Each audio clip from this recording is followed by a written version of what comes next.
చిన్నది అంటే దాంట్లో చిన్న దాంట్లోనే యేసయ్య గొప్ప ప్రేమ దాగి ఉన్నదన్నమాట.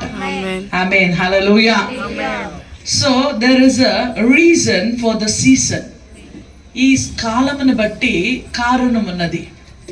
ఎందుకంటే ఈ క్రిస్మస్ పండుగ, ఈ క్రిస్మస్ సెలబ్రేషన్, ఈ స్టార్, ఈ డెకరేషన్స్, ఇదంతా మనం పలహారాలు మనం తయారు చేస్తూ, ఇంటిని డెకరేట్ చేస్తూ, అన్నిటినీ తయారు చేసుకుంటాం, కొత్త బట్టలు తీసుకుంటాం, అన్నీ తయారు చేసుకుంటాము. కానీ మన హృదయముని దేవునికి ఇవ్వకుండా దేవుని దగ్గర నుంచి దూరంగా ఉన్నాం.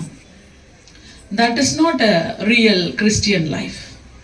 దేవునికి ఇష్టమైన ఒక క్రైస్తవ జీవితం ఏంటంటే పైన చూపించే అలంకారం కాదండి, ఇంటి డెకరేషన్ కాదు, మన ఇంటి మీద స్టార్ కట్టడము, లైట్ వేయడము, ఇదంతా నామకార్థంగా మన మనసుని తృప్తిపరచుకోవడానికి మనం చేస్తున్నాం.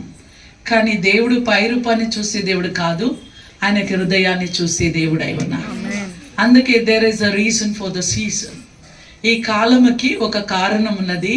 ఆ కారణభూతుడు ఎవరంటే ప్రభు అయిన యేసుక్రీస్తువే. హల్లెలూయా.